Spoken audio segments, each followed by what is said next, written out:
Welcome back to the sharpest college football podcast from LeanTossup Sports. This is BuckMetrics, joined as always by Robert Martin.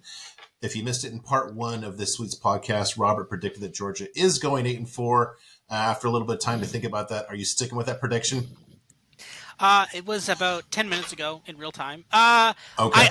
I'm not calling for 8-4. I think we'll Okay. go but I think there is definitely at least one, maybe two, maybe stretch three losses on the schedule. I think it could, if you gave me under 10 and a half at plus 160, I'd take that. And I like the under 11 and a half, but yeah, this Georgia team, I don't think, I believe they're still the favorites to win the national championship game, and I do not think they should be. I think Yeah. they're a perfectly fine top 25 team, but they are not the best team. In between part one and part two, we were talking, and or maybe it was during part one. 11 and a half was the preseason number. You said it's still the number for their season win total, although the under is now juiced, and I don't think it was juiced that hard before the season. Correct? No, it was not. Let me just call up. So right now, college football playoff, Georgia plus 260 to win the national championship game. That's kind of nuts. Georgia to make the playoffs, minus 225. That's also a bit too rich.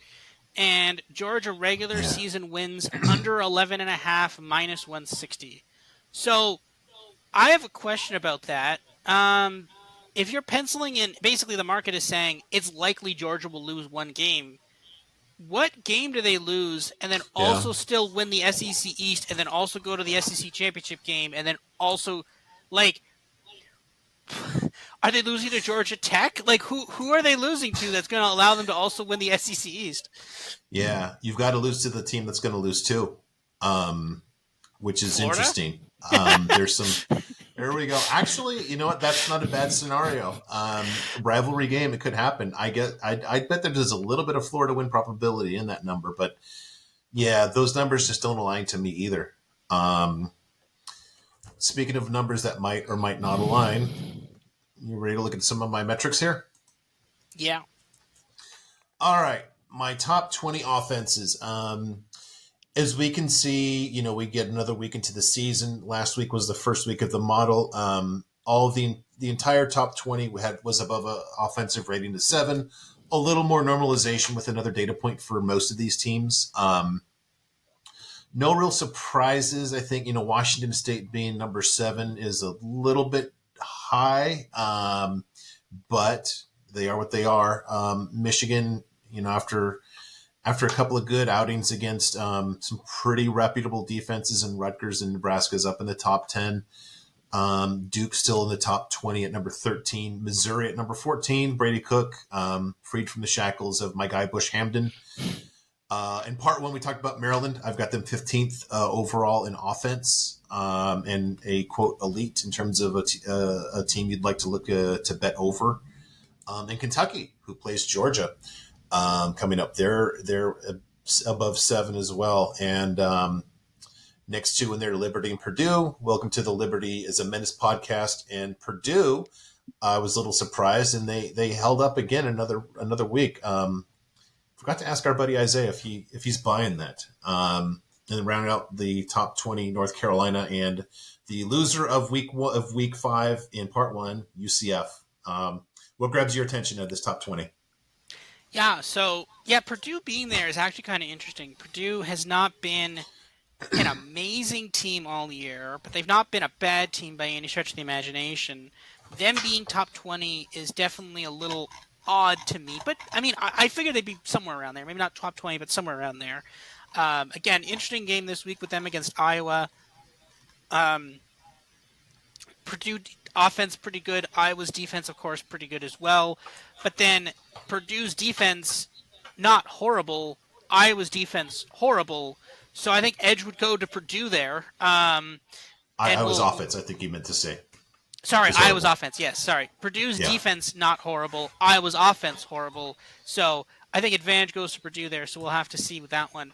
I'd say Notre Dame, 13 points 2 weeks ago, 21 points this week. Interesting that they're still so high, but again, that's because of, I believe, Duke and Ohio State are so highly rated, both on defense as well. So that does cancel that out a bit as well.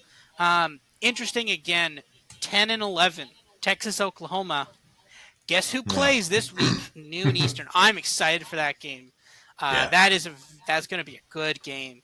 Um, and as well, interesting LSU there. LSU's just been shelling people the last couple of weeks. Last week it didn't work, but they've been continuing to just shell people though.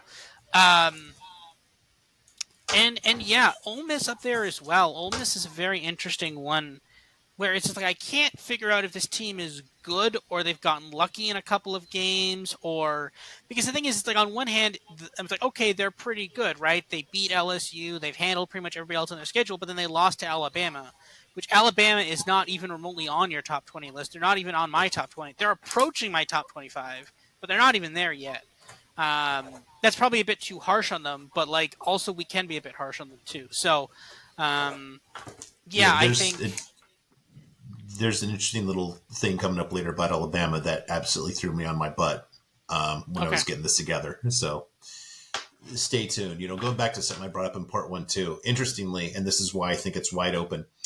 My highest rated team in the Big Ten West is Wisconsin by just a couple points over Nebraska and Purdue. But by far the best offense in the West is Purdue. That's why I think this is wide open. This could just be like who can muster up some kind of offense in the Big Ten West. I wouldn't count out Purdue. I wouldn't count out anybody except for Minnesota because they just seem to have just stopped enjoying playing football for some reason, and Northwestern because Northwestern basically killed their season before it started. All right, top 20 defenses. Is this just a horrible looking mascot? I mean, this looks like a leftover from a thrift shop. The Penn State mascot. My I gosh. will say the when you go back to when because you've shown the Wisconsin slide there for 2 weeks now because it's the top offense. That Husky's adorable. It's adorable. It's got Oh a little yeah. bandana. That's awesome. That's adorable. Look at But that. yeah, this Yeah, first of all, but yeah, look at that guy. but It's a good boy. and But that's this is that's weird. not I don't adorable. know what. Yeah, this is not adorable. I to be fair, I don't know exactly what an Italy lion is. I assume that's what this is. Is it like a mountain lion? Is it? It's not really. It's Well, a it's local mountain lion that local mountain lion. obviously, yeah, local to Happy Valley, which I guess shops at thrift shops. Target. Um, Yeah. No, it's yeah. But again, top defense though for Penn State, not particularly surprising, but their mascot is a little surprising. yeah, some of the same names here. Fresno State up to number 7. Good for them. Liberty number 9. Liberty is a menace. It's a theme. Iowa just behind Liberty, a little surprising there. Texas, as we pointed out, Texas and Oklahoma top 11 in offense. Texas, Oklahoma top 11 in defense as well. That's going to be some high quality ball. Interesting that although it makes sense, Oklahoma's ahead since Venables is a defensive coach. But man, they were horrible on defense last season. So good job for him or by him. Tennessee, like we said last week, surprisingly doing well on defense. Nebraska, this is why my model liked them against Michigan. My model still enjoys their defense for some reason. Um, A&M solid. Rutgers still hanging in there despite that Michigan game. Clemson back in the top 22, which doesn't surprise me. I knew that they'd be good on defense. Before the season, I thought their troubles would be on offense, which they kind of have fixed, but not really. They have fixed intermittently. I kind of maybe liken their offense to the USC defense, that they're good until they're not, and then they're really not. Um, all of these really make sense to me. I'm just surprised at how high Fresno and Liberty are. What grabs your attention on this list? Yeah, I Liberty again. This is a Conference USA team being ninth overall, and then also in the top 20 offense. Very terrifying combination there for a G5 team. Again, Liberty on Friday night play Sam Houston State, so Liberty's defense a very unmovable an unmovable object versus Sam Houston State's offense, which is a very stoppable force. So Mm-hmm. yeah, alt spreads on that one. Um, outside of that, Ohio State's defense being ahead of Georgia's that's kind of crazy. I would Yeah. say. And again, Iowa falling down there. And again, this is what we've said before, right? This is the problem with Iowa is the fact that We said, okay, their defense was one of the best defenses last year. Their offense was bad. The theory and behind the whole Brian Ferentz 25 points per game was like, well, if the defense stays the same and we can normalize the offense to league average, therefore we could be a top 20, we could be like a top 10 team. Which that's not how that works because you can't keep up the same level of defense year over year. You don't just get a top 10 defense because I don't know, God gifts it to you or something. That's not how this works. You like sometimes you lose players to the draft. Sometimes players don't play to the same level. Again, Michigan is where is Michigan on this list? They're not even on this list. No, They were one of the top call defenses last year. And yeah. again, apparently deciding to just completely destroy Nebraska this week, but which Nebraska's on this list too. But no, like you can't. Like this is the thing.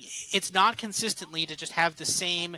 You can't just keep the same level of defense year over year as you eventually you have attrition to the NFL, and that's going to stop you there. And I think that's a big problem with that whole theory of the case. And now Iowa is okay, a good defense, but not a top defense. And for Iowa to be like Iowa could now Iowa keeps chugging away and winning some of these games. Okay, I think they're still one. I think they're 4-1, right? I think their only loss was to Penn State so far. But this Hmm. week they've got Purdue. That could be another loss. I think someone on Twitter had said like, oh well, with Iowa, if Iowa goes like 10-2 or 11-1, everybody keeps their jobs. And like, well, I don't think they're gonna get to 10 wins. I think this could be like an 8-5, 8-5, 7-6, like something around there. This team could kind of slip back to 500 as you start playing actual teams that are in the Big Ten and not like MAC teams and Utah State. So, and again, you beat Michigan State, which is a team that fired their head coach and has still not recovered from that apparently. So yeah, I'm a little iffy on that Iowa team as well. Texas A&M being up there is interesting as well, because this team is like sneakily okay, is sneakily good. They're not bad, but the fact that Miami crushed them means that Miami is actually that good, and Miami's also on this as well. Again, Yeah. the one team that has not gotten nearly the amount of attention it should have so far this year is Miami. Miami is actually a very, very good team. I don't know how good they are exactly, but like based on your rankings here and based on my rankings, they're better than Florida State. And that's kind of terrifying because I have a bunch of Florida State futures, so I should Hmm. probably level those out at some point. Um, but but yeah, and the other one more point I'll make on this before I go is that Oregon at number 3. I can't. They're where are they on the top offenses? They're up there on the top offenses as well, right? Yeah. Let me see here. You're number 8. Yeah. Yeah, number 8. Eight top offense again, less than USC and less than Washington, but in the same ballpark as them, and then having a far better defense than either Washington or USC. You have the tools to score against a very movable defense, against the very movable Washington and USC defenses, and you can actually stop Caleb Williams, and you can actually stop Michael Penix looking like I don't even know what Michael Penix just looks unbeatable in some of those games. If you can actually stop them, you can win the Pac-12. And then if you go undefeated in the Pac-12 play, one, Bo Nix could win the Heisman, and two, you could win the national championship game. And this is the thing, because I'm now that we're in the middle of the season, I'm starting to look at Heisman futures. I'm starting to look at national championship futures, playoff futures, and it's like I don't like Caleb Williams still looks like the best player. He's now moved on to be the favorite. What are the Heisman numbers here? It's just a side Heisman right here. Caleb Williams plus 170, Michael Penix Jr. Plus 400, Quinn Ewers plus 800. Do not bet that. Bo Nix plus 800, Jordan Travis 14-1, Gabriel 18-1, Jalen Daniels 20-1, Hartman 25, McCarthy 25, Tyler Van Dyke 28-1. The thing is, if Oregon can beat Washington and USC, Bo Nix wins the Heisman. I think. And they win the Pac-12. They win the Heisman and they go to the College World Playoff. I think that makes sense. I think they can. I think Oregon probably beats one of them. I don't know if they beat both of them, but if they beat both of them, they win the high. Bo Nix wins the Heisman. That's my guess. Is that what you think as well? I think if he beats USC, definitely. There might be kind of and I, before the season, I was very skeptical about Caleb's chances, but, you know, my concern was he has to beat last year's numbers and he's way ahead of last year's numbers, where it might be Mm-hmm. kind of like a match play elimination head to head thing where whoever loses that game is basically not going to, they'll probably be a finalist, but they're not going to win the trophy. So I would say that he needs to beat USC. Um, Actually, boy, but then I don't know. Yeah, if he loses to Washington, Washington beats USC. I don't know. That gets really complicated.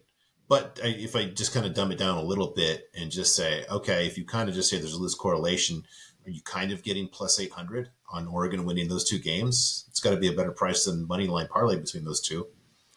Well, the other thing is what I've already played was Oregon over 10.5 wins plus 120. I really like that. I think they beat one of them. I think they actually have both at home, I believe. And what is They're Oregon? they're at Washington. They're at Washington. Yeah. The other Okay, thing well that would then even then, concern me. Sorry, go ahead. yeah, well even then that's still that means they win like one of them and right? Yeah. I wouldn't overlook Washington State. I'm irrationally high on them.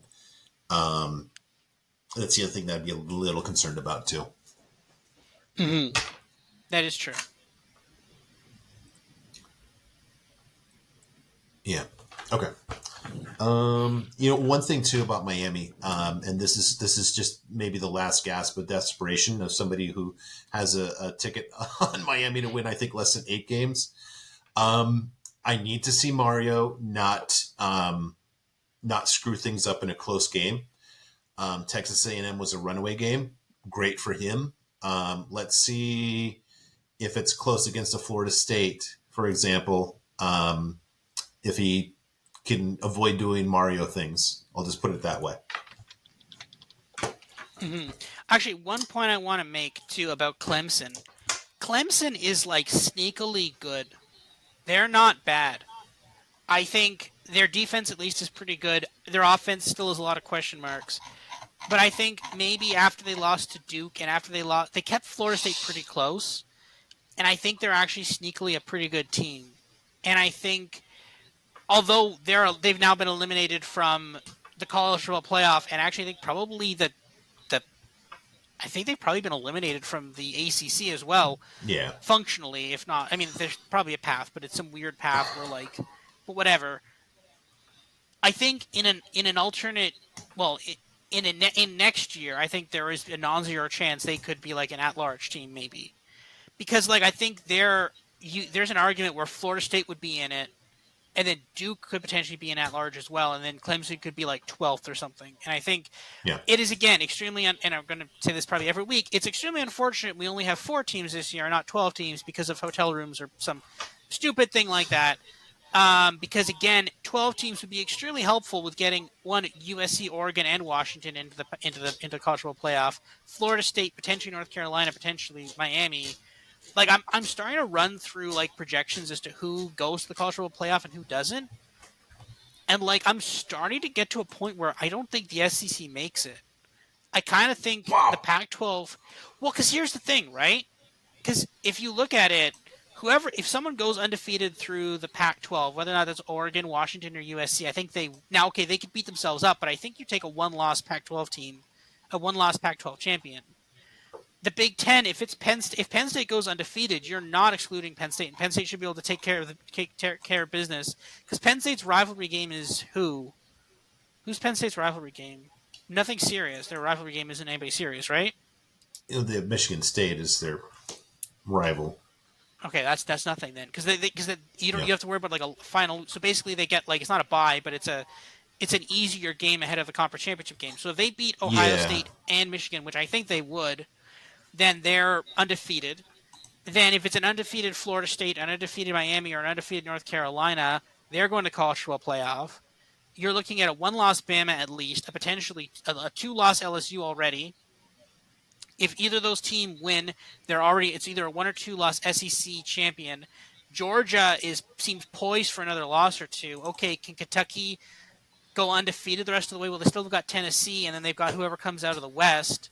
Tennessee already has a loss. Florida already has a loss. If Kentucky trips up, which they probably will at some point, then if Georgia loses a game in the regular season, and they like unless Georgia goes undefeated, at which point then they'll keep them in there. But I think Georgia doesn't look that good now. I'm starting to see a path where the SEC doesn't make the college football playoff. Interesting. And now I think I said that. I think you're starting to see it too now. Yeah. Yeah, because your highest rated SEC team is actually Kentucky at fourth, which is interesting. Yeah, you don't have Georgia. Even you have Georgia like number 15, I guess. So that is Mm-hmm. looks like it. Just kind of, to Yeah, be honest, if you're just looking at game stats, that's probably where they should be. yeah. That's interesting. I think it's going to come down to whom does Georgia lose, and then do they get an invite when they don't even make their conference championship game? It also comes down to Which the Pac-12. If someone goes yeah, undefeated through the regular season, like if how clean is the Pac-12? If it's okay, yeah, and then again the best part is then if it's undefeated team versus one loss team that only lost to the team that is undefeated, if they lose that game, then the one loss team that beat right there's a chance that how would that work then? It'd be if Oregon beat USC and then USC beat Washington and then oh no then they well okay there's probably some sort of weird system where it'd be if one team if basically two teams had one loss and one team was undefeated and then the one team played Oregon beat them and the one loss team could potentially go to the college football playoff over an SEC team with but it's going to be weird though right I have no there's a lot of question marks here and I don't know yeah. I don't know how this shakes out, but there's gonna be chaos here. And then again, that's completely ignoring the Big 12, right? You've got undefeated Texas, undefeated Oklahoma. Whoever wins this week, if they go undefeated the rest of the way, win the conference championship, they're going to college football playoff. They will gladly put undefeated Oklahoma or undefeated Texas in there, right? So Yeah. Hold on one second. I'm just looking at. Okay. Yeah, and just kind of to wrap that point up, I think the Pac-12 can get an even bigger slash unexpected boost if USC can win at Notre Dame. That almost just cements them as cannot do any wrong at this point. Then you'd have to take just a collapse at the top. Okay. So the total top 20. You're just talking about Oregon. My metrics would make a pretty good point for your plus 800 there. No real huge movement in or out of the top 10. Liberty top 10, though, was a bit of a surprise. New team to the top 20, Maryland, number 15. And I was just looking at you. You actually have Maryland higher than me. I was a little concerned about that there was something wrong with my numbers. Then you actually have them higher than me. So I feel very very validated in that. And then Texas A&M and Kentucky sneaking into the top 20 as well. Let me see where you like I said, you have Kentucky number 4. I think you put a lot of Jimbo hatred in this because you have Texas A&M number 29. yeah, so I'll quickly read through mine. So I have USC 1. I think my model is still offensive focused, so I think my model just thinks if you can put up a billion points, you win either way. Um, Oregon number 2, so in agreement there. We both seem to like the Ducks. I have Miami number 3, but you have Miami number 2 as well. So that's another source of agreement between our models. And again, massive between Oregon and Miami there. Huge difference from traditional rankings and the books.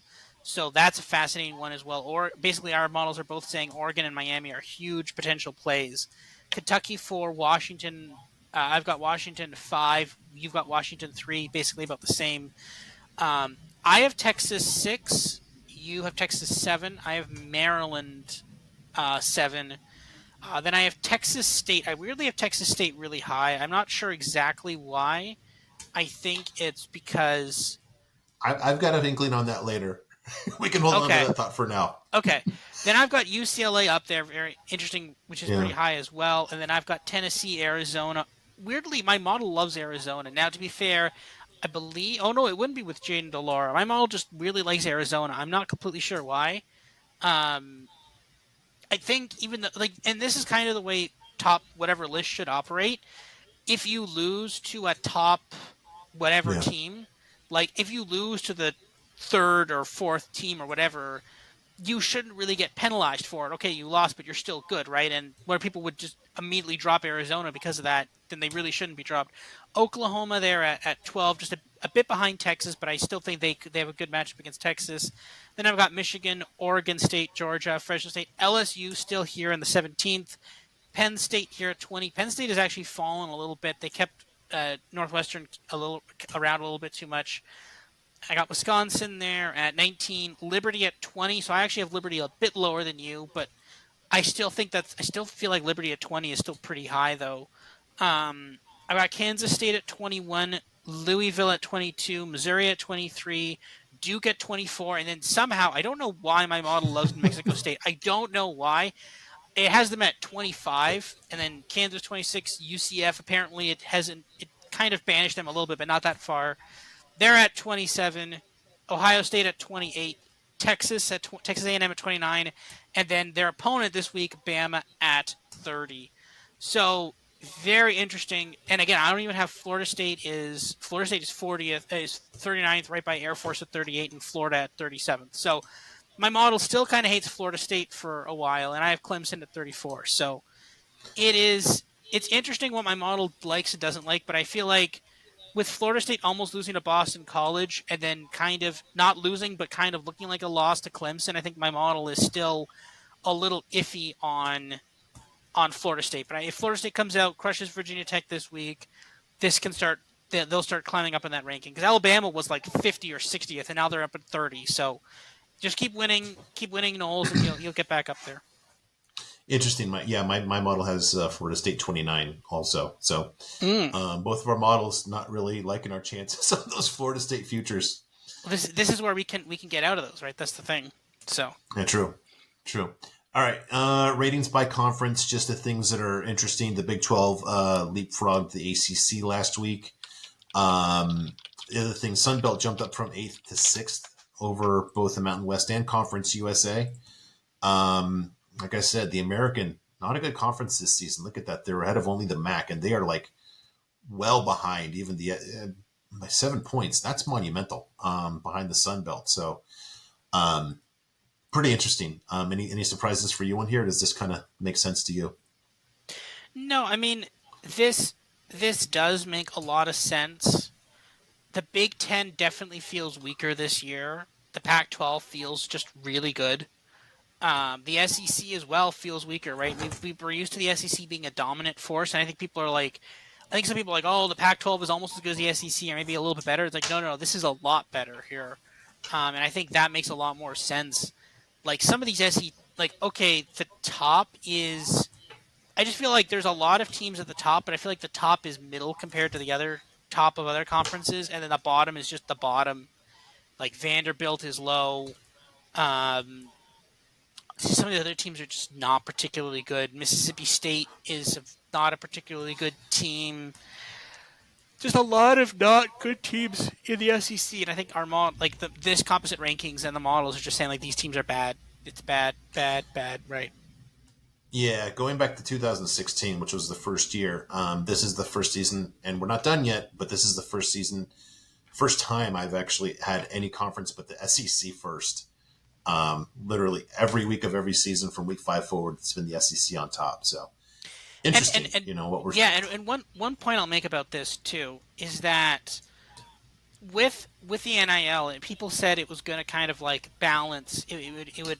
People said, "Oh, it's making the rich richer." It's like, well, Kate, that's true, but it's also kind of balancing things out because there was always allegations that the SEC schools were paying kids, and now everybody can pay kids, so it doesn't matter. Yeah. And now we're seeing this kind of diffusion here, and the other end of this too is that we keep hearing rumors about Clemson and Florida State leaving the SEC, although they have some of the biggest name brands in the sport, these teams are far from dominant. Bama is the weakest they've looked in a long time.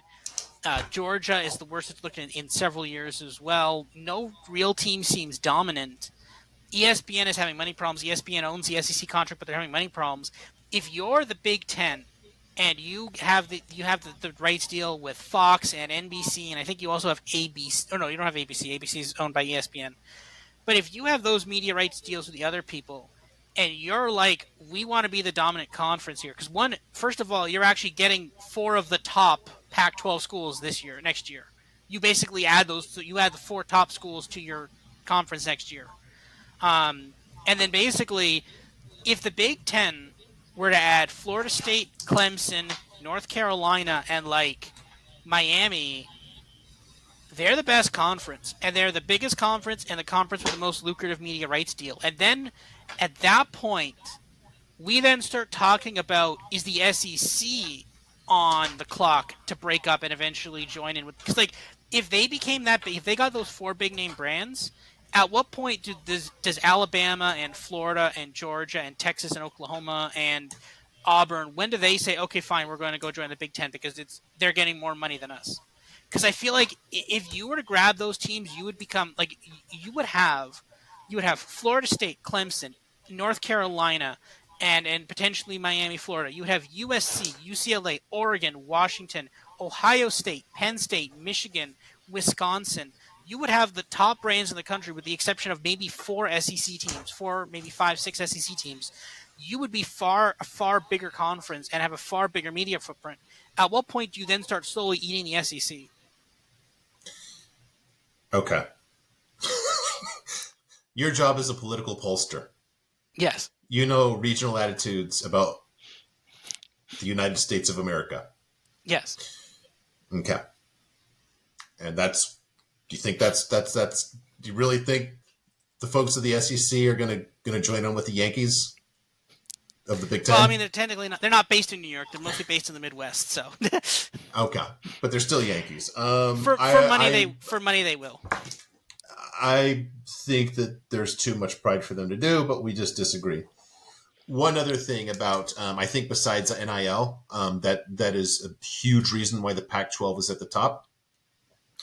You have inept Jimmy Lake. You have peak Mario doing Mario things in Eugene. You have Clay Helton doing just Clay Helton at his worst.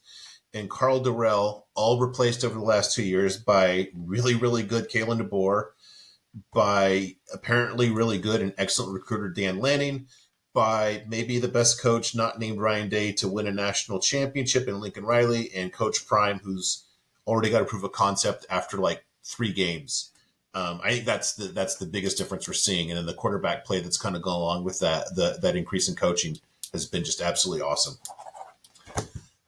Okay, Yeah, I agree with that. I think there has been a massive upgrade in the SEC and sorry, not in the SEC, in the Pac-12 and the coaching, right? And you're seeing the results of that. And I think there are some question marks about some of the SEC schools outside of Georgia, outside of the top ones. There's some question marks at some of those head coaching positions. So mm-hmm. yeah, I think yeah, And then the other thing too is just lastly on that is that Chip Kelly. I don't know what he was doing. It just seemed like he kind of didn't care for a few years, and he finally got his act together. And that's the other thing too is UCLA. I think they're criminally overlooked. We both have them highly rated.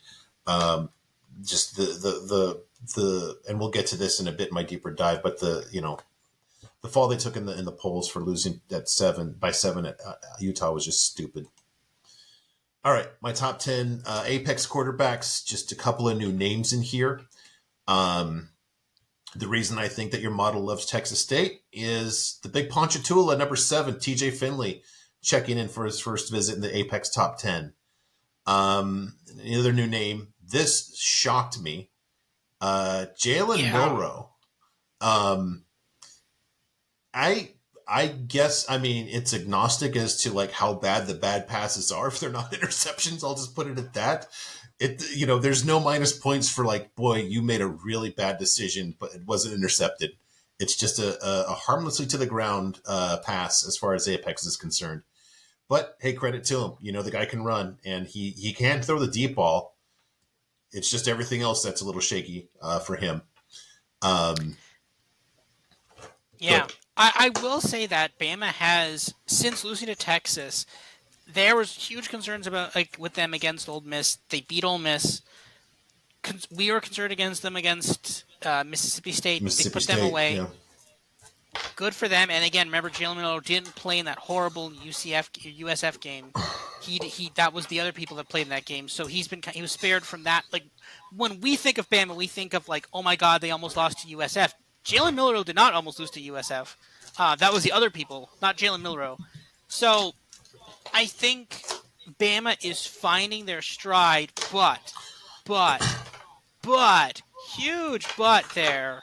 Yes. It is against teams that have not been historically amazing. Huge question marks No. on those teams as well. Ole Miss, again, their biggest win so far this season. Oh, they beat LSU this last week.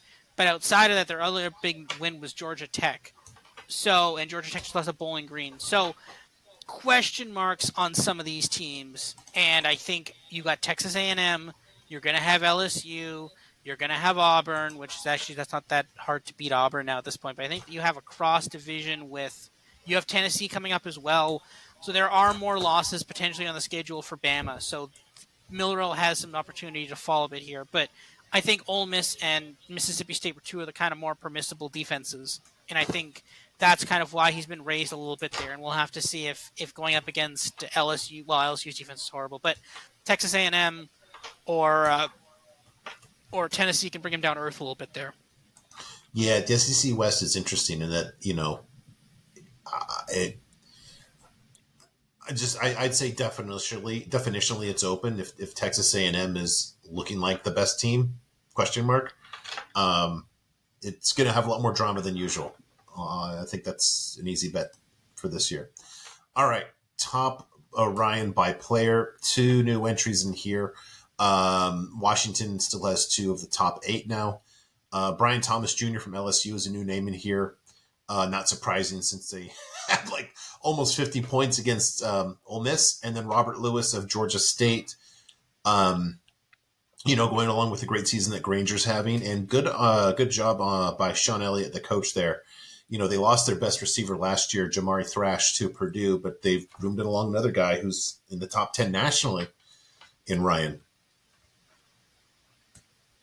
Mm-hmm. Yeah, again, crazy that two players on Washington are both on this list. Yeah. Again, and two on LSU as well. Just kind of crazy there. Georgia State there. Robert Lewis, Yeah. Georgia State, that's kind of nuts as well. Um, but yeah, Xavier Legette, South Carolina, and Mizzou.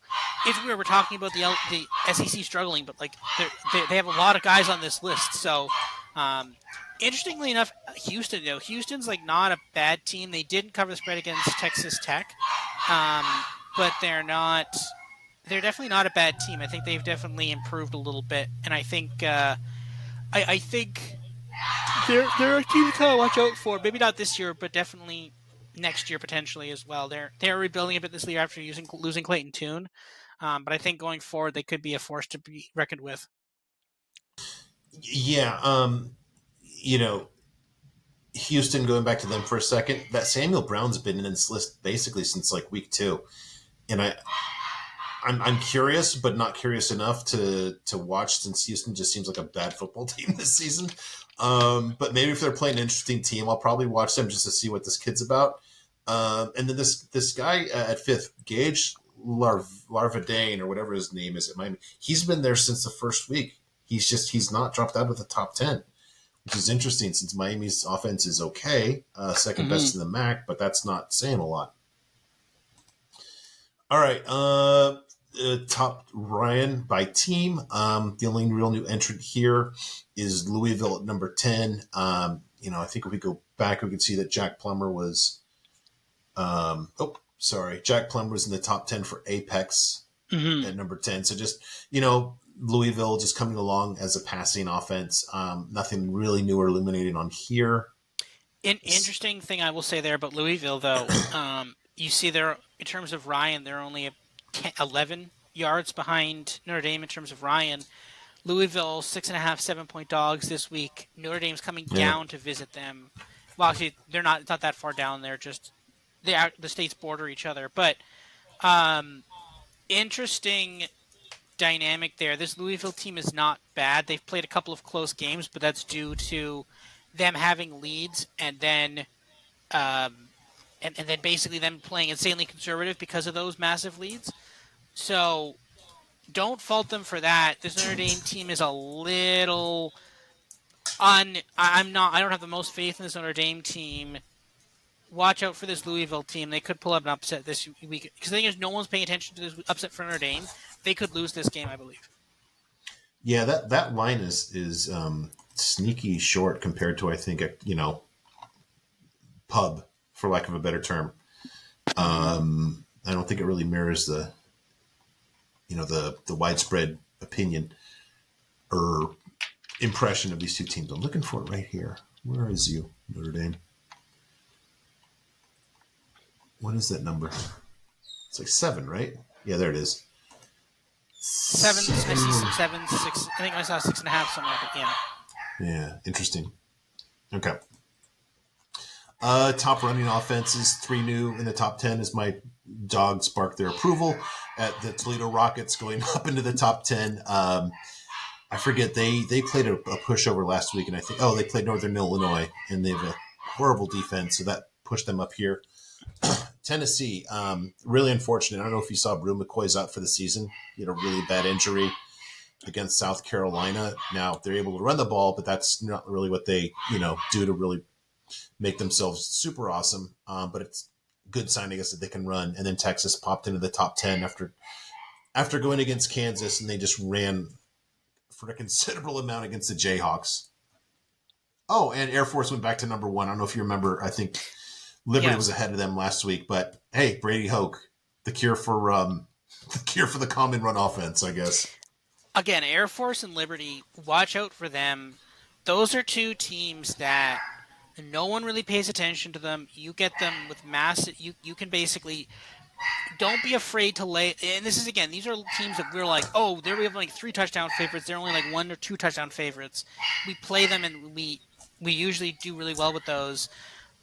They're some of my some of my favorite plays are Air Force plays right now. So shout out to them. I really like them. Agree. Fun team to bet on too. All right, bum lists plural. Our guy Keegan Shoemaker finally threw enough to get onto the bum list. He debuts at number 2. Number 4, Noah Kim at Michigan State. I think playing at Iowa will do that to a lot of people. In fairness, this Middle Tennessee State guy's been just on the border the whole time, so it doesn't surprise me that he snuck in here. And hey, guess what? Chevin Cordero, who a lot of my USC buddies are telling me how great he's going to be this season. Nah, he's in the bottom 10 nationally. The losers in Team Ryan, Auburn. Not a surprise if you saw them against Georgia or have seen them play. Their passing offense is just horrible. Oklahoma State, I'm going to do a deeper dive on them at some point. It just ain't working from the offensive side of the ball. And then Akron, I didn't know this. My guy Biscuit just told me about this today. DJ Irons is out for the season with a torn ACL. That hurts. Sad. That hurts. Mm-hmm. And look who's right ahead of them is Bowling Green. Bowling Green had just scored 38 at Georgia Tech, and still they're a bottom 10 explosive pass offense. And just take a look up here at Wyoming's number 3. Just keep that in mind for a moment. I don't know. Any of these teams you want to poop on or quarterbacks you want to take a shot at? No, I think it's Emory Jones being on there is interesting as well. EJ Warner as well. Some ones that are kind of surprises, some ones that are not kind of surprises. But yeah, Brennan Armstrong as well. Like that one is one that was like a bit of a surprise. Yeah. People were kind of higher on NC State and Brennan Armstrong this year. I was. Yeah, we kind of. I mean, I wasn't that high on them, but I'm like, okay, they're gonna like do something. But nope, they have decided to not do something. So yeah. In fairness to EJ Warner, he's faced 2 really good defenses in Rutgers and Miami. I think we can give him a little bit of space for that versus like Chevin Cordero, who's played USC, which should be a gimme. Yeah. All right, defensive apex. Marshall just continues to defy gravity here, and I'm not going to argue about it anymore, but it's going to end at some point. Iowa jumps into the top 10. Thank you, Noah Kim. Thank you, interim coach Mark D'Antoni. Fresno State in the top 10. I forget who they played, but they just Nevada. Yeah, that'll help you there. Didn't cover the spread though. That hurt. No, yeah. I don't know if you were on that. I know our buddy Isaiah Yeah. was. That was a tough one. Oklahoma, yeah, you're facing that new quarterback at Iowa State, Rocco Becht. And Alabama, not surprising at all. They've just been tough, although they're new to the top 10. But, our questions about them are not on defense. Mm-hmm. What do you think? Anything here worth commenting upon? Yeah, I mean, I Liberty is interesting there at one at two. Marshall again defying gravity, negative apex. At some point that bubble will pop, but just not this week apparently. Ohio, a MAC team up there as well, very interesting as well. Yeah. But Oklahoma is also pretty good though, and this is why I'm really hyped for the Red River this weekend. I think that's going to be. I think Oklahoma has a very legit chance to take out Texas. I think, although the model does favor Texas by less than the spread, I would say I still think Oklahoma can knock them off here, and I think that you're giving me 6.5, 10. You're giving me 6.5, 7 with Oklahoma on a neutral field against a team that has Texas basically beat a Bama team that I don't particularly think was good then, and I don't particularly think they're good now. Yeah, I'm taking the points and I'm taking the money line there. Yeah. And just to kind of game theory that out a little bit, I'm wondering, what Oklahoma is to make the playoff. I can check that. That doesn't seem too crazy. Oklahoma to make the playoffs plus 350. To win outright 25-1, but I saw 28-1 in a different book. I kind of like the 25-1. I think they'd be like a sneakily good team if they got in. They could potentially have the right combination of offense and defense to win Oh. it. Well, I guess, and um, we have them in Texas in both top 11 in offense and defense, and I'm sure in what their price is, about triple that of Texas's to win Yeah. the playoff. Yeah, Mm-hmm. interesting for those so inclined. Okay, top defensive gab. This is the best running defenses. Texas A&M runs in number 3 after facing Arkansas, who cannot run the ball, despite what my Twitter buddy says.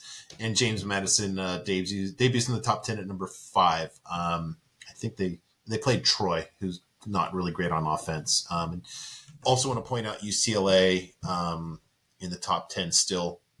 I think they're just, like I said, criminally overlooked. And back to the top, Jacksonville State, notwithstanding that horrible, horrible, horrible game versus Sam Houston State, still number 1 in run defense. Mm-hmm. Yeah, it's interesting. I think Jacksonville State being number 1 is fascinating.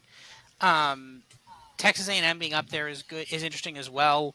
You've got a Bama defense that's not a Bama offense this week that's not particularly good. I think you could potentially stop them, make Jalen Miller throw, and that may or may not be a good thing. Oklahoma and Texas again, pretty sneakily good defenses there. So that's and UCLA again, another really strong defense. They are favorites against an undefeated Washington State, and they're favorites for a reason. So keep that Yeah, in mind. many reasons, and I'll actually get a little deeper that in just a moment here. All right, market intelligence. So these are the lines that are trying to tell me something or I'm missing something. I wanted to go over these and see if you can maybe illuminate what I might be missing. First one, Middle Tennessee giving 4.5 to Jacksonville State. Is this just the market overreacting to the horrible Jacksonville State last week? I can't believe there's really a lot of faith in Middle Tennessee. What do you think? Yeah, I think this is. It's kind of weird. I don't fully understand this line. This line is down to 3.5. I bet Jacksonville State a couple days ago at 3.5. I really do like.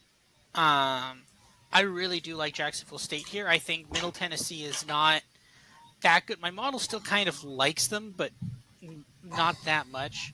Um, I think Jacksonville State is like secretly not bad. I think Sam Houston State scored on them last week. I'm not sure exactly how they did that, but they did, and I'm going to kind of just fade it and chalk it up as they just got really lucky or they did something they weren't expecting. And I think that's just kind of a flukiness, and Middle Tennessee will go back to sucking. And as we talked about, right, Jacksonville State I think was actually I think one of the better. Jacksonville State had a pretty good rushing attack, right? Middle Tennessee cannot stop. Middle Tennessee is pretty bad on defense, so I think if Jacksonville State can get back, like, and Middle Tennessee State's quarterback is on the bum list, and they basically rely on running the ball, and I think they're not. Jacksonville State has good run defense, so I think Jacksonville State has a good matchup here. I think they can win. Yeah, yeah. I don't know. The market needs to listen to our podcast. Clearly, um, Mm-hmm. the next one, and this is I'm very much in an awkward situation here. Number one, this number is up to 6.5 now, and Yeah. I believe me, nobody is a bigger believer in Jerry Kill and the Kill Machine at New Mexico State, but FIU has found a quarterback, and like I outlined, they're a different team with this kid, and numbers, the money's just going away. Towards New Mexico State. I don't get it. I don't know if we're just ahead on this one. And again, I'm not one who loves to bet against New Mexico State, but I, I with the more money that's going, it just doesn't make sense to me. I don't. Am I just kind of weird on island So here? I don't know how much. So I've got this at 6.5. I Yeah. actually grabbed a parlay with Jacksonville State plus 3.5 and New Mexico State -6. I don't love this. The thing is, New Mexico State should have beaten Hawaii by a Hawaii. lot. Yeah. They should have beaten Hawaii and they should have beat them by a lot. Now we ended up getting the push on that, but I feel very sad because not only did I bet the 3 and the money line, and then I also live bet -2.5. Then I think I live bet like at one point I live bet -12.5 at like plus 260, and literally all of them should have cashed. Literally every single one of those bets should have cashed. New Mexico State let them back in with a bunch of stupid penalties, and I just don't know how I feel about going back to the well in New Mexico State. Now, to be fair, though, that was traveling to Hawaii, so that is probably a bit far. And what I'm realizing is this is actually pretty significant. This is almost as much different from New Mexico State to Hawaii as the other way, right? FIU to New Mexico State, you know how far that is? That's an insanely far distance for these guys to travel. And again, we talk about this. I believe this is FIU's first conference road game, or close to it, I think. So either they did that or they traveled to Liberty, but Liberty is nowhere near as far as New Mexico State. So I think this is a significant travel distance. So I don't necessarily hate New Mexico State here. I think they could potentially cover this spread. My model really loves New Mexico State here, but I think my model just likes them anyways. So, but I'm a little iffy on them. I think there's something here, and I think the reason they have that spread so big is because they want to bait people into betting FIU, and I think the right play is New Mexico State. Yeah, I'm guessing the one thing too, then maybe this is more along the lines of like what they think will get money. FIU is just coming off a huge loss to Liberty. I can completely forgive that because Liberty's been all through all of these top 20 offenses, defenses, this, that, and everything else, and then you've got a true freshman quarterback that's dealing with that. Okay, I can get past that real quick. Good points though. BC at Army. Army is giving 3.5. What this tells me is, to go back to part one, Tony Elliott, you blew it. You lost to a team that is getting points at Army. Well done, bud. Yeah, yeah. It's an Army is not particularly good. I actually have Boston College as a favorite, a pretty sizable favorite here, but I'm not touching this. No. I have zero desire to touch this game at all. Nope, not a chance. Um, yep, not touching it or watching this game. But just very ugly. I'm not. Yeah, I'm not touching this. Nope. Yeah. Um, and then along the lines, Bowling Green is getting 11 at Miami, who's a nice offense, Miami, Ohio. But Hmm. this just tells me that, the market's giving zero credit for whatever happened when Bowling Green won at Georgia Tech by 11. Yeah, Has to they're be, like, right? well, that was weird. Anyway, so yeah, they're 11-point dogs to another MAC team, because they're just like, yeah, that's not happening again. some weird combination of things happened, and that's just not happening again. So Yeah, yeah. yeah, I like the way you said that. It's the anyway line. And speaking of the anyway line, Arkansas State getting 16 at Troy.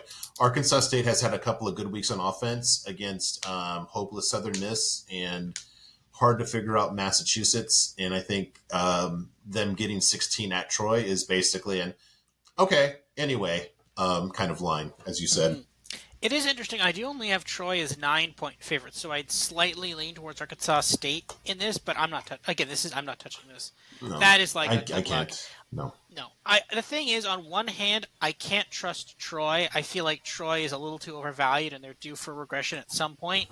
But at the same time, that I'm not betting that with Arkansas State. I'll just wait because I think they're in. No, they're in the Sun Belt, and they don't play midweek games. That's CUSA, and then I think Maction in a bit. But they're so. That won't be a midweek game, but at some point we will fade Troy. That's not against Arkansas State. Nope. Yeah. Tulsa at FAU. FAU has been their passing game has been horrible. They lost Casey Thompson.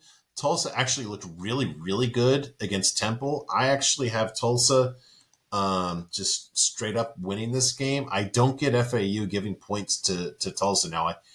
I don't know if Tulsa had a couple of really bad games that people have seen, but I can't see the case for FAU giving points here unless there's some sneaky, awesome home field advantage that I am unfamiliar with.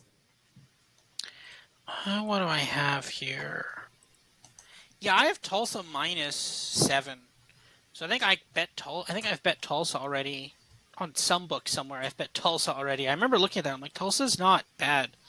So, yeah, I Are we don't know just? why FAU is laying points. Yeah. I think we're just ahead of the story, and I think maybe there's too much of the preseason narrative of Tom Herman and turning this hmm around. Now FAU did cover against Illinois, which is kind of crazy, but True. Yeah, that's a good point. And that's on the road. Good mhm. point. Colorado is giving just 5.5 at Arizona State, which is interesting. Um, in that Arizona State's been so woeful. I would think that this would be a larger line, but if you kind of look at what both these teams did at home against USC as a barometer, which I hate to use, but I'm guessing that's kind of guiding the market here. I would think that Colorado would be giving considerably more than this to Arizona State, wouldn't you? Yeah, I think so as well. But I have Colorado -9, so there is some value there. There's the full 7 there as value. I'm seeing this as 6 in some books. And I think there is some value on Colorado. I don't love it, but I don't hate it either. So I think it's definitely playable. Yeah. And then lastly, this is one of those instances where I can't really align the spread and the total. So Fresno's giving 5 to Wyoming, and the total is 46. And I think when we were talking about Team Ryan, and I said, look, Wyoming's third from last.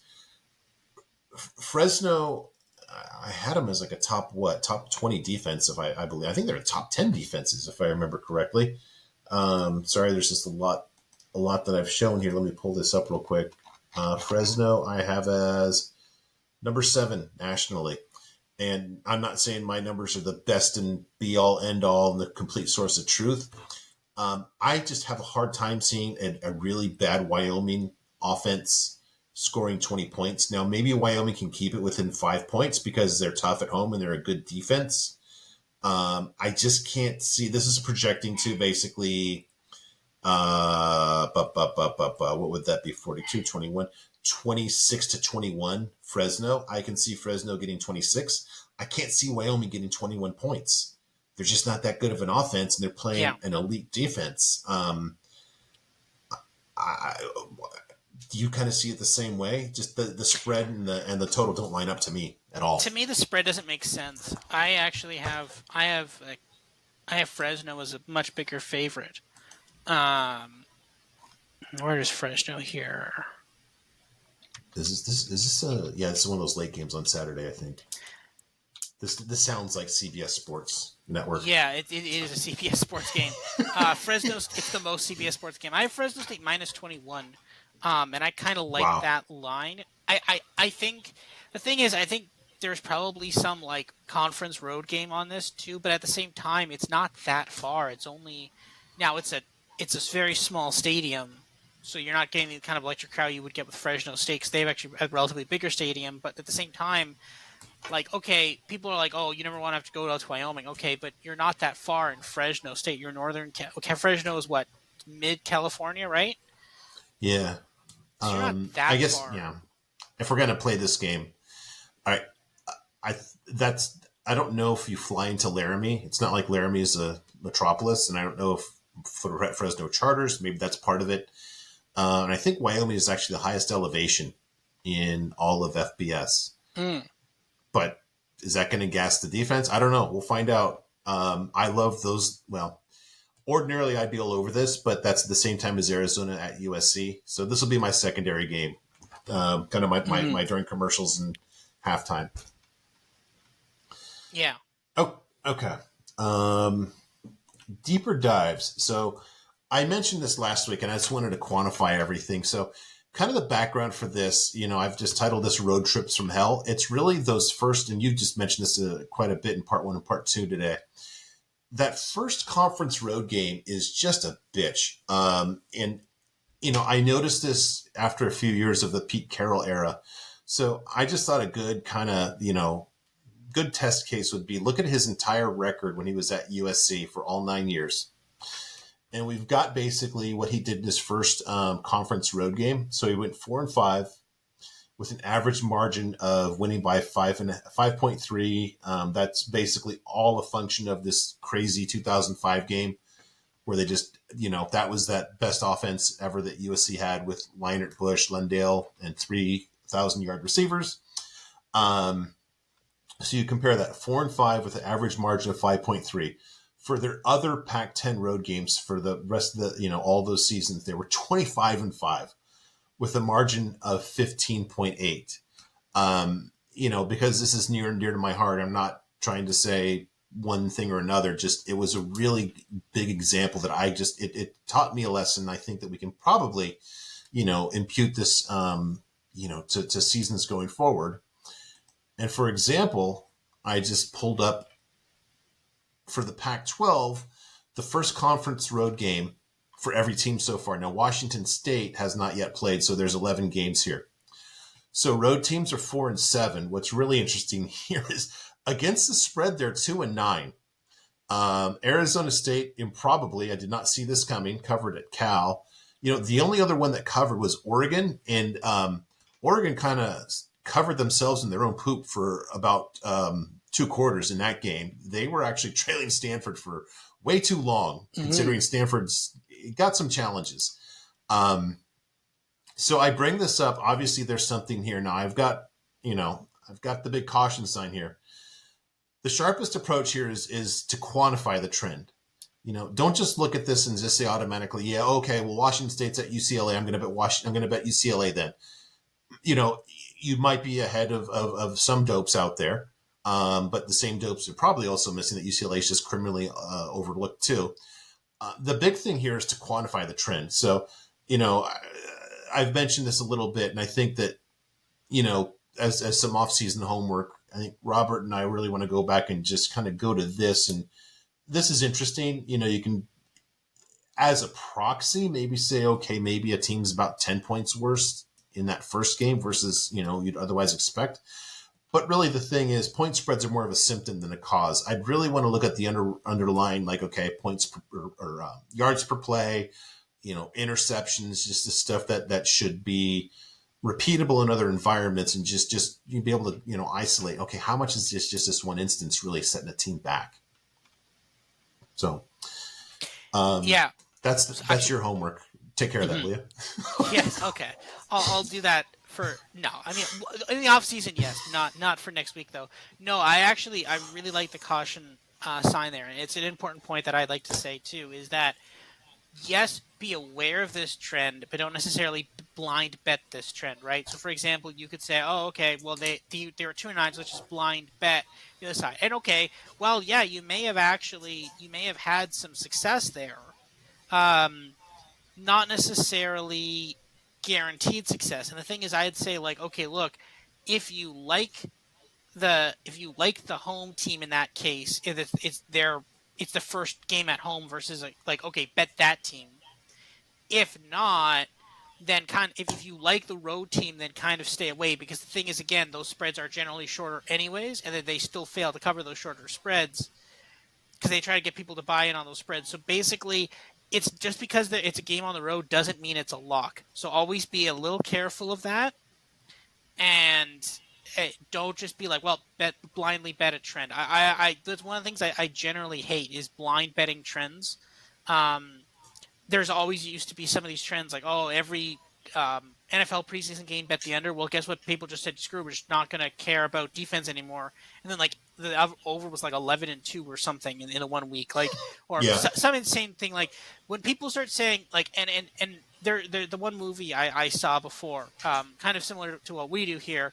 Um, it's I think it's I think it's Kevin Costner. It's Two for the Money. I'm not sure if you're aware of it. No. Okay. No, Yeah. No. It okay. was. So Yeah, it's no, yeah, not Kevin Pacino Costner. and McConaughey. Yeah, Matthew McConaughey. Yeah, that's right, Matthew McConaughey. Yeah. Yeah, I and want to see where you're basically, going with this, by the way, because this is. yes, Go ahead. because Yeah. so there, you've seen this movie? Many times. Yeah. Way too many Yes, times. and there's a guy on there who's in some ways similar to me. So basically, he starts handicapping college games, and then he basically gives out picks for money, and then basically he gets picked up by, I can't remember what his name is, but the guy who played Gordon Gekko in the Wolf of Wall Street, I think. And he basically adds him to his team, and then they have a team of guys who gives out NFL picks for Sunday. And one of the guys is a kind of computer guy, analyst guy, and he has like these trends of like, oh, road dogs in a going on the road into an open air stadium in the rain are like Yeah. 2-7 against the spread on like a third went sat Sunday in November. Like it's crazy trends like that, and I hate that level of like, oh, this very specific thing, this Yeah. dog is. I hate that in general, but I think if you have a more generic thing like, oh, okay, oh, okay, first road game, that's a pretty simple trend. We're not looking at like NFL games played on a Saturday in a stadium in the rain with a dog of more than 10. Like you can obviously get way too granular on this, but you're like, oh, first road game and first conference road game. That's totally fine. That is a very fair, very safe trend to look at. But again, I'd say don't necessarily always fade the trend. Just be aware of the trend and be like, okay, I am placing this bet in spite of that or because of that. And although it's nice it seems like a great idea to just blind bet a trend, you can also get bit by that too. So be aware of it, and when you're placing your bet, and keep track of that. Yeah. Another way to say that is clearly, I think the market doesn't appreciate this angle yet, but you never know when they're going to. Just like when you said earlier about the preseason, Mm-hmm. you know, you never know when just the lines are going to adjust. And you believe me, if you're just betting the angle blindly, you're going to lose a lot of money before you realize that the market's caught up. So you need to quantify.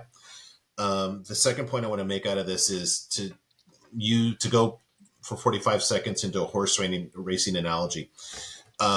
A lot of the times when you see a bias in a racetrack, if you see, there are definite biases from time to time. A lot of times you'll see the horse on the lead will lead the whole way and nobody catches him.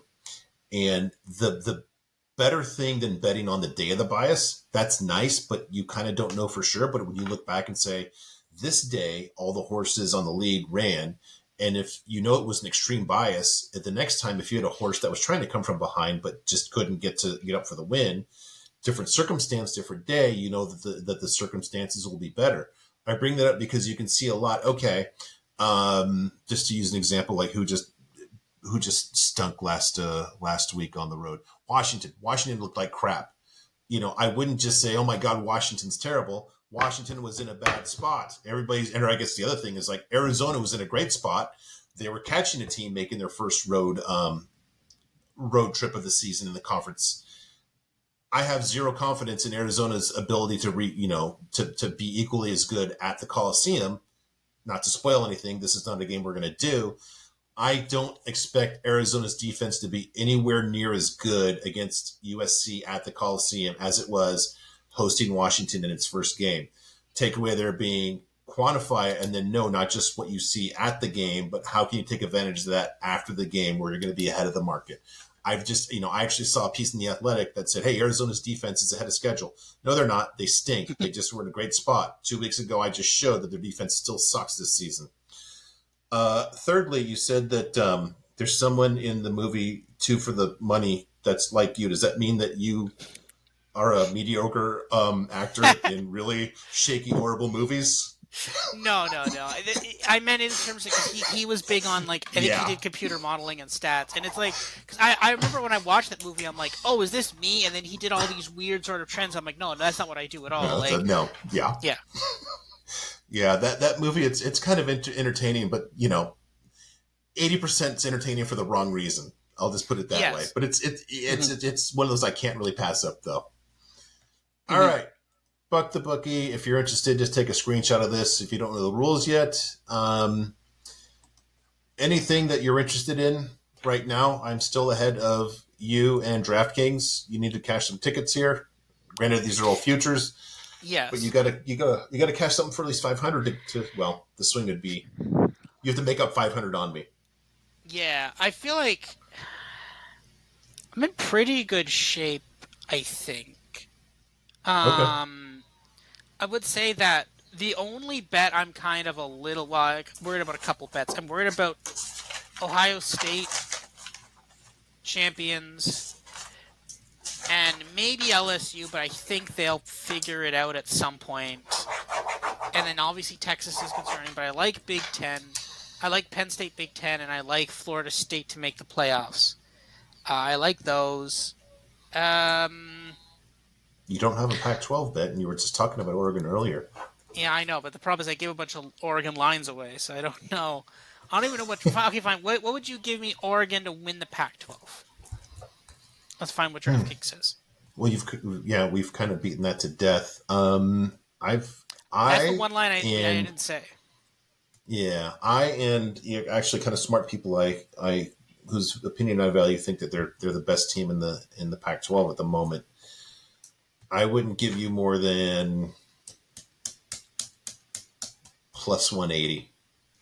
Plus 180. Okay, what does DraftKings have?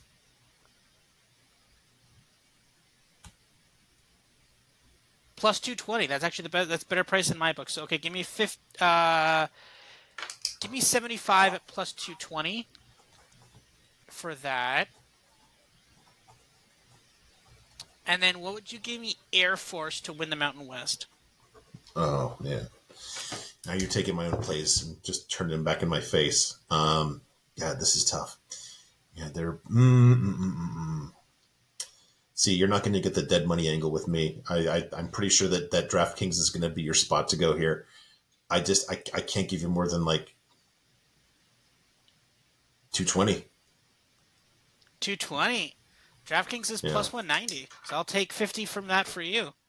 Are you serious? Yeah, plus What do they have 190. boys? What do they have Boise at? Plus 320. Wow. Plus, Okay. so they have Air Force plus 190, Fresno plus 220, Boise plus 320, and then everybody else is like plus 1,000 or worse. Wait, what was Fresno? Fresno plus 220. Okay, so they're both at plus 220. So Bet365 has Air Force plus 200, Fresno plus Okay. 225, Boise 275, which is even more laughable. And, Okay, so you get plus. I gave you plus 220 on Air Force, right? yeah, And how much? 50 points. 50. Okay. Only reason I like 50 is because last year they screwed me. Yeah. Last year they were like, had a, because we were on them. We were like, oh man, like 2 or 3 Yeah. to 1. We're like, let's keep betting that. And then they lost a random game to someone, and then they just blew all that up. Wyoming was the beginning. Yeah, and they just kind of just gave up for a little bit there. Yeah. Okay. Looking ahead, so kind of looking back before we look ahead. Here's where we were last week. I went 2-0 with one push. You actually went 4-1 with one push. Well done. One of those was a money line, giving you the weird six point What's six oh that's why you're giving me swings. 6.6. Ah, okay, yeah. Yeah. The dual model play is a disappointing 3-4. Although, yeah, I don't know. I can't count the Duke as a bad loss because Jacksonville State was an incredibly lucky win. Yeah, those kind of cancel Um, out. Mississippi yeah, State, I think, it's not necessarily Nebraska. That was just I don't even know what happened there. But Mississippi State is kind of like it's not really our fault because we're really low on Bama. Our model can't really differentiate between like, oh, this was Bama with Jalen Milroe, this was Bama without yeah, Jalen Milroe. So I think that's kind of not necessarily. I'm not gonna lie, I played it and I lost money there too. But at the same time, I think it's like that's not necessarily our fault. Oh yeah, the Louisville was a push. That's what the zeros for. Yeah. yeah. The against the number. Mm-hmm. Yep, agree. Okay, so the preseason upsets. This week I've got Iowa State over TCU, and that would still be an upset. Brendan Moore actually called before the season Texas A&M over Bama, and good That's for this him. week. They're actually wait, no, are they getting points? Yeah, they're getting points a little bit. So Mm-hmm. I It like his was three and a chances half there. down to 2.5. It was 3.5 now down to 2.5. I still like Texas A&M though. I think they're the better team. Yeah. All right. So this week, just so people understand the population here. The first line. Yeah. So what I started with was where I have variances of seven or more. And then I've just noted where the LeanTossup model, basically Robert's simulations have it, and where they agree and say it's a play, they're in bold. And if they don't agree that it's a play, it's not in bold. So the BuckMetrics model projections will be the ones that are not in bold. And the ones that are bold, again, are going to be the dual model plays. So yeah, I feel very comfortable agreeing with the model, since, like I've said, this is a Liberties and Menace podcast, and I think your model is taking that literally. 60, and you know what? I Yeah. could see that happening. Here's the thing: if they want to win by 60, they can win by 60. Like if they want to, they can. They just I think at once they score a 55, they'll be like, all right, guys, I think that's enough, guys. It's Sam Houston State. I think we can stop now. We can rest our starters here. And remember, it's Sam Houston State going on the road to Liberty. This is gonna like, Yeah, and again, so this is actually kind of fascinating because there are this game is actually so important, not just for college football, but also has NFL implications too. So this is going to sound crazy, but I'm going to draw a line from here to the NFL from last weekend on Sunday. So what happened was last week, obviously, Sam Houston State had an offensive explosion, scoring 28 points, actually. Yeah, yeah, 4 times more touchdowns than they had scored all season just in last week. They massively performed expectations. Their quarterback threw for, I think, like 300 yards, just insane performance by him. Last Sunday, uh, Justin Fields, the quarterback for the Chicago Bears, had basically the best game of his career. Threw for over 300, I think 25 yards or some insanely high number against the Denver Broncos. And then Sunday night, Zach Wilson, someone who had number two former pick from BYU, number two overall pick from BYU quarterback, he basically almost beat the Chiefs in Sunday Night Football. A crazy game. Now, unfortunately, I was on the wrong side of that because he actually Patrick Mahomes ran towards the end zone, took a knee at the 1 yard line. Hey, he rushed in and would have won by 10. We would have covered the spread there. That's a little sad, but anyways, you can't win everything. But yeah, that was a crazy. So basically, what I'm saying is those are crazy outlier games by teams and specifically quarterbacks. Now, this game is on Wednesday. If Sam Houston State goes back to being the team we think they are, then that shows that okay, mm-hmm. that was clearly a 1 game off, and that's exactly what my model is saying. My model is saying I do not care. That was very clearly a one-off. That's not happening. That's very clearly an outlier. That's not happening. Again, now this is the interesting one. So if Sam Houston State continues that improvement, usually you get these one-off outliers, and usually they don't make a trend. But we now have 3 examples of huge, very clear outliers by players that people have thought have been kind of horrible. So if Sam Houston State is horrible tomorrow night, we're recording this on Tuesday. If they're horrible tomorrow night, that basically says, hey, guess what, guys? Justin Fields might not be that good still, or Zach Wilson might also not be that good. So that's why this game has NFL implications. I know that's a crazy line to draw, but it does. Well done, though. Um, yeah, the total on this one, clearly our models are on different sides. I think because you've just got Liberty never being stopped, apparently, and I think my model's got a little more faith in the Sam Houston defense. So not a dual model play, but I do have that under, and that number has moved down since to like 45. It looks like now. Western Kentucky at Louisiana Tech. This is interesting. Both of Yeah. us are models like Louisiana Tech. Now Bachmeyer is hurt, although I'm less concerned about that. I think that his Hmm. backup came in was reasonably okay last week, and they sealed up the win. It's interesting too. Hambone texted me and said, "Why does your model like Western Kentucky?" But not particularly close, or Louisiana Tech, and we've actually got both of our models have Louisiana Tech as the outright favorite here. So that's also in the out here one of those wrong team favorite plays as well. Hmm. This one Anything is on that? fascinating. Yeah, go ahead. This one was fascinating to me as well because I saw this and I'm like, wait, what? Why would I have LA Tech favored here? And then I looked at it, and Yeah, Bachmeyer is hurt, but my model thinks that might actually be kind of a positive, if that's possible. He might actually be the replacement might be pretty good. Remember, they actually covered the spread against Nebraska. Now that's not saying much, but also Western Kentucky's not that good. So I think there's a chance that LA Tech could be not bad. Now they got the job done against UTEP. They covered an alt spread there too. Probably should have won that more, but I think that was a road game too, right? They were on the road against UTEP as well. So I think this could be a very interesting position for them. So I think yeah, let's I'm okay with putting something on LA Tech there. If this gets up to 7, I'm just going to pound this even more. I already put something on at I think 6, or no, you have it at 7, I think. Let me see yeah. here. I've got it 6.5. I've got 6.5 too. I grabbed 6.5, I think, somewhere. I think if it gets up to 7, I'll hit it again. But yeah, I like LA Tech there on Thursday. Okay.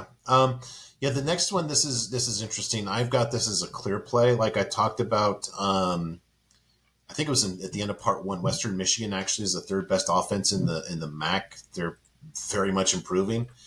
My model likes them at Mississippi State somehow. Your model has this, there's a variance, but not enough for me to count as a dual model play. I actually grabbed Western Michigan. Um, don't know, it looks like you're probably not going to play it with just not that much of a difference here. Yeah, this one is kind of I'm not touching that. I think that's pretty close to that line. I'm just kind of like whatever. I think they could cover it. I just have flashbacks to Western Michigan letting Iowa score like 41 on them or something. It was some insanely high number. I have flashbacks to that. I don't particularly want to relive that. So yeah, I'm just gonna leave that one alone. Fair. And it really kind of a very similar setup here. Toledo going to Massachusetts. You've got this off by a little bit, about a field goal, and I've got this more by 2 touchdowns. So not a dual model play. I've just played it for a half a unit just because there is a variance. My model actually in the variance of 11 and higher actually when I think like 8-4 last week. I think now I was too freaking dumb to just pass them all along as I am this week.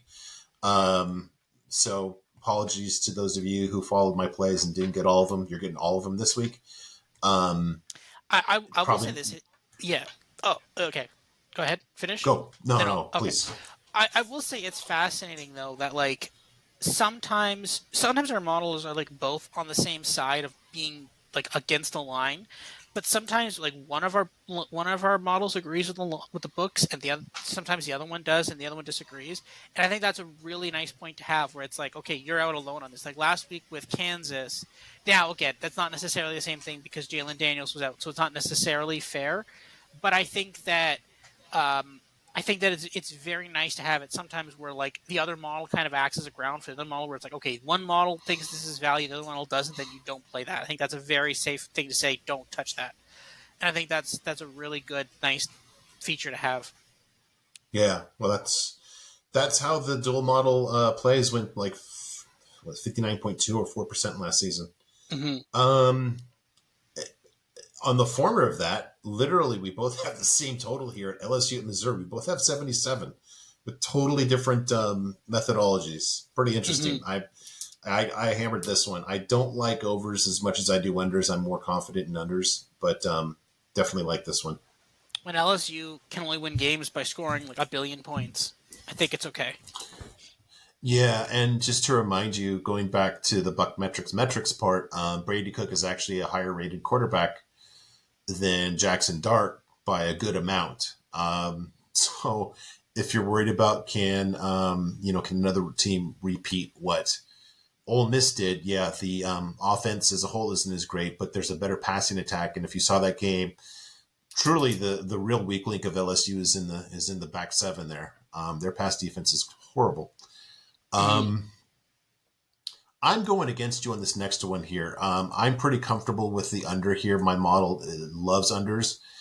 If the total is 82 and a half, or if I'll tell you what, I'll even be a gentleman. If the total is 80, next week we'll just lead with that about how awesome your model nailed this one. To be honest, sometimes the model does weird things. I think I'm more willing to chalk that one up as a model doing a weird thing. But I could be wrong. Who knows, right? I mean, I think when Oregon State and Washington State played, I think that was kind of close to what that total was. So I don't know. UCLA's defense is good enough. I don't think they should be able to. But I Yeah, think your model is better at sniffing out unders though, so I will say that. So sometimes the total, because I remember there's been a couple times my model's been like really really high on team scoring points, and that just doesn't happen.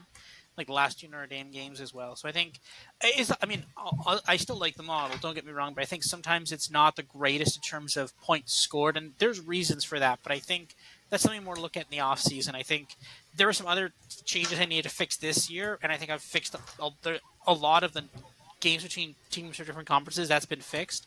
I think now the next step is okay. Let's clean up the pace of games and stuff. That's going to be more for a next year project. yeah. And the next thing, since I've got all your results, I think I want to backtest your totals as much as the sides against the market just to see if kind of what your model indicates is the best time to strike on an over or under. Mm-hmm. This next one I haven't bet yet. I haven't seen a line. I don't know if there's more questions about Virginia Tech quarterback because I couldn't get a line on this one till really late on Virginia Tech. But we both have this as a significant like two score Yeah, difference between the market. Kind of one of those things where I'm just going to plug my nose and play it and just trust both the models. And I maybe blame Pat Narduzzi if this doesn't work for pumping up the Virginia Tech numbers. That's the only thing I can I see am. that's really is at work here. Yeah, I'm worried about this one as well. I think if it makes sense, I think the problem is the fact that Florida State played Boston College too close, and then they also played Clemson too close. And I think our models are like, oh, Florida State's not actually that good, but we know they are that good. But then also like their win against LSU is looking worse and worse by the week, right? Like people are like, oh man, they blew at LSU by 21 points. Like, well, maybe they should have beaten them by more, right? And I'm of really two minds of this. I think the best play is to hedge out some Florida State futures and not. I don't think I'm touching this. I might play some Jordan Travis overs, like over 1.5 touchdowns, whatever that comes out to be. I might play a couple of stuff on this one, but I don't think I'm playing the spread on this one. I want to see this. This is the game I'm going to pay the most attention to. I'm gonna figure out if like Travis had been hurt a little bit, so I'm gonna figure out if he's Mm-hmm. feeling better now after a week off. If they've cleaned up some stuff on defense, cleaned up some stuff on offense. If they come out and cover this spread, I'm back. I think the model is gonna be a lot happier with Florida State. If not, if my model is correct here, this is only a 2-score game. Then it's full on panic mode for Florida State, and then it's okay. How good is North Carolina? How good is Miami? Right? That's my take on this game. If my model's right on this game, then I'm going to say okay, my model's right about Florida State. We need to bail on Florida State futures right now, and that's my take on it. Yeah, fair. I'm just looking at their schedule here. This is Virginia Tech's first conference road game of the season too, so maybe this is a huge get well. I'm just going to take my inability to get a number on this one as a sign not to play it. It's an official model play, but not with my hard-earned or otherwise earned money. We talked about this one in the market intelligence. Just we both have this Tulsa as an outright favorite. I'm betting that I have grabbed them both against the number Mm-hmm. and against and just straight up. Yeah, yeah, I like that one too. FAU is like it's possible that Tom Herman coming here, this is going to be a bigger rebuilding project than it Yeah, seemed. And now again, I believe in Tom Herman to field a good team, not a top 10 team, but a good team. And I think give him some time, he might clean this up. But I think Tulsa's actually kind of a little bit better. They cleaned up against Temple last week. I think Tulsa's not that bad, which makes Oklahoma even better too, just a little bit. So yeah. Um, in part one, we spoke about how San Diego State is dead and Boise is dead adjacent, having just one of their two losses as a close-ish game at San Diego State. This is interesting. We both have this basically even between San Jose State and Boise, which is more of an indictment given that to just go back to the bum list, San Jose State's quarterback was number 10 on the bum list. So um, I'm I've played this. I grabbed the 9.5. I wouldn't be surprised if this number's gone down. Do you have a later number than the 9.5? let me see. Is this a late game? It's still 9.5. Interesting. Okay. Are you going to play this one? I think I've actually already played it somewhere. Okay. Let me just find this one super quick. I don't. Is this? This is again the thing. Is this San Jose State's first conference road game? They've been on the road before. Yeah, they played at Well, they Oregon went. State. No, they actually were No, home to they no Oregon they State. were at they're at USC. They Yep, my bad. at USC at Toledo. They were home to Air Force. Uh, at Boise State, but to be fair, Boise State's not that far from San Jose. It's not the furthest. It's a bit more north, but not like not the worst trip. I think you just got to travel over the entire state of Utah, which isn't that bad, but it's not nothing. But it's not. Yeah. I don't It's know. not like I flying. It's not like getting to Laramie. I'll put it that no way. You've got no. airport to airport. That's Mm-hmm, actually I've been right by San Jose State several times. It's not far from the airport.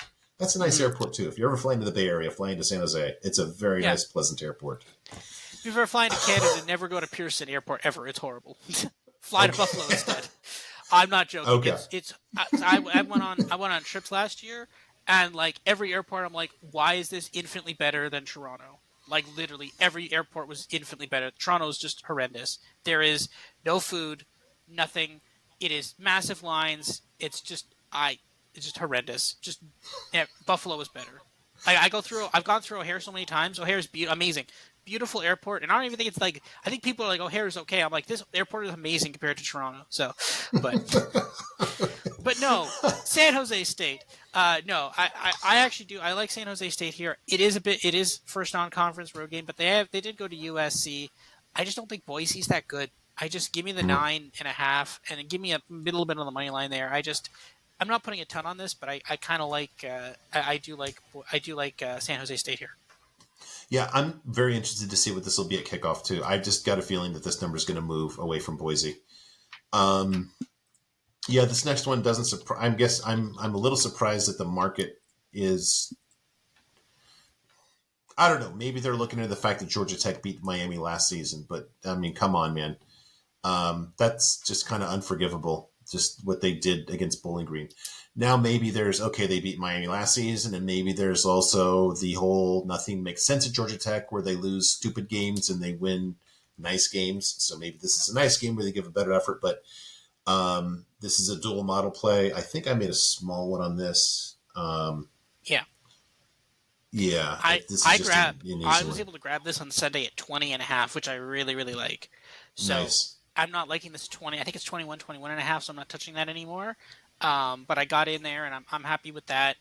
Maybe a player prop here, maybe a Tyler Van Dyke over 1.5 passing touchdowns because Georgia Tech does not seem to be able to stop anything on defense.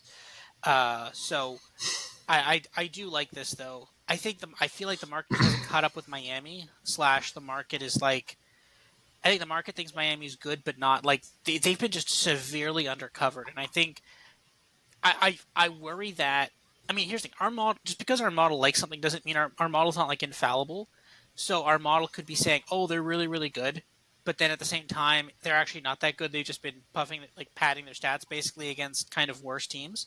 So then Yeah. it could be a bubble waiting to pop. So I do worry about that a lot.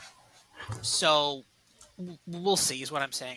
I think they're a good team, but they're going to have to travel to. They have to play North Carolina, and they have to travel to Florida State. So good luck with that. And the thing is, it's going to be so sad if like we find this edge on Florida, Miami this entire time, and then they go to Florida State and get crushed. And it's like, oh well, that just didn't exist. It was a mirage, right? So Yeah. We disagree on this next one here. I've got the total here at 41, the projected total. Let me see. What is that? I think this number's come down from 50. let me check. I think it's closer to like 47 now. But this hits all the parameters. I know Alabama is the elite defense that makes this qualify. Let me 40, see if 46, 46. yeah, that seems a lot more realistic. Where is you? Yeah, so Alabama is an elite. Texas A&M isn't quite there, so you don't have both defenses qualifying. But Alabama's strong enough where that margin is, the last two seasons in these circumstances, this is over a 70% win rate by my model. So I'm glad I got it where it is. I think you said it's at 46 now. Mm-hmm. Yeah, that's a little too close. So I don't know if I bet it now, but I was happy I got it early. Kent State at Ohio State. I like this. Ohio, Kent State's offense is just horrible. Ohio sneakily, their defense is the strength of the team so far this season. We both have this going way under, so I made a full bet on that. Don't know if you've bet any totals yet. Grab this No, one. it's 45 now. Okay, still two scores, which I think is Yeah, 45 significant. and a half. Yeah. Mm-hmm. Yeah, so I've grabbed this on a full unit play. You gonna grab this maybe? I think I could, yeah. It's 45 and a half, but the spread is like 26, so it's like Ohio Yeah, beats them like 30-0, something like that. yeah. It's just one of these things where I think I don't know. After some bad luck last week, I'm not doing team totals anymore until I have a little more proof of concept. But Mm-hmm. I think that the market's probably giving Kent State too much credit for their ability to score on the road. I mean, they're just a horrible offense. They're bad all around, but especially their offense is just really inept. Um, ODU, man, both our models are just secretly in love with ODU again here. Southern Miss is favored by 2.5. That's probably come down, I'm guessing. Yeah, looks like maybe 1.5 now. Excuse me. Does that sound right? Yeah, it's 1.5 now, yeah. Yeah. I grabbed ODU. I like that. I have them much better. Southern Miss, their quarterback is on the bum list. I think from week one, still solidly on there. Billy Wiles. Southern Miss is just a program that's without any direction. Will Hall, the coach, is a former offensive coordinator. Their offense is stunk. Their only strength was defense. Their defensive coordinator is now with your Gators. There's just not a lot to like on this team. Have you grabbed this one? I grabbed it for a full unit. Full unit. I'm gonna debate that. That's also Your that's pretty good teaser fodder too. So, but the Yeah, thing is, when, your when I model get likes something this more like than mine. yeah, when I get something like that though, I do worry about it though. I worry that's like 'cause it's so far off of market consensus. I worry about the fact that you have that as plus 14. I like that as well. Then, You know what it might be too is that you're, and I don't have it either. Both our models exclude that crappy ODU game against Texas A&M Commerce because it was an FCS game. mm-hmm. So we don't have it. So that's in the market that we don't have. But I think that there's probably, I'm guessing, a little bit too much of that in the market.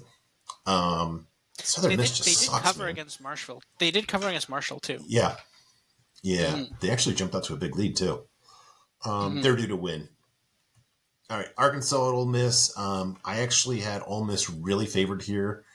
You actually have Arkansas covering, so I'm not. Oh no, I'm take that back. I made a small play on this, but not a dual model play. I doubt that you're confident enough to take Arkansas on this spot in their 1 point yards per Uh, rush. no, it's I don't like it. I don't want to touch this. This is just a really like ugh. It's just no. I'm not touching that. Maybe tease Ole Miss down, but like I'm not a fan. I don't trust Arkansas, and I also don't particularly trust Ole Miss either. So I don't think I'm going to touch that. Yeah, I'm always one to caution about just don't read too much into one game. But man, if you just look at Ole Miss versus Alabama and Ole Miss versus LSU, you kind of don't know what you're going to get. I mean, literally, it's not like there's a pattern of like, I know I'm going to get this and there's one aberration. I mean, that's just two different teams that we saw in those games. I don't know what the real middle is. And that's why I like my model is I don't have to do it. I can just let my model tell me what to expect. But your model's telling a little bit of a different story. So we'll see. I think probably, your model likes better. Your model favors great quarterbacks more than mine does. Mm-hmm. Clearly, that's why you have USC one and I have USC like 33rd. And there might Mm-hmm. be some of that built into here in KJ Jefferson. Um, okay. Lastly, you're on the different side of me than this. We talked about this in the market intelligence. I just can't see Wyoming scoring much in this game. Fresno State's too freaking good. I played a full unit on this right away. I, I'm curious what this number is now, by the way, too. Do you have that handy? Uh, Let me see here. 45. Yeah, that doesn't surprise me. And you know what? The other thing I've noticed, just to kind of bury the lead in at the end of the podcast, boy, there's a lot of late movement on totals too. Way more than the point spreads. Yeah. Way more. They'll move like three. And granted, it's a different market if you're looking like a margin of victory versus total, but hey, a score is a score. Mm-hmm. There's a lot more movement, so I think that's why I can play totals longer in the season.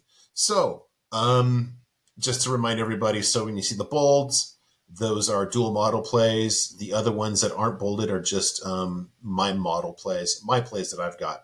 So, do you have, since we've got the dual model plays, what do you like that's not a dual model play for the Robert plays? Yeah. Um, Let me do. Um, let's find it here. So yeah, give me Oklahoma, Oklahoma money line, Yeah. Oklahoma spread, Oklahoma money line. I like that. Um, What numbers are you seeing for that? Is it like five and a I've half on the got spread? 6.5. I grabbed a 7 somewhere, but I'll take the 6.5. 6.5 Okay. with plus 215. Um, Okay. I also like Maryland plus 20. That seems pretty Yeah. crazy high against a team that's not bad at all. Um, what else?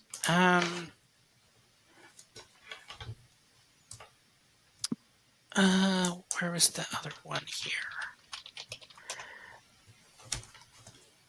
Yeah, give. I hate to do this, but I feel like it's too many points. I don't love this one, but it's not a bad play. Give me Clemson. Sorry, Wake Forest plus 21 against Clemson. I only have them as Wow. about 14-point favorites. This is That's kind it. of I like like it. 14.8. Again, that's not a money line play. That's too many points to play. And then um what was the other one here? Uh,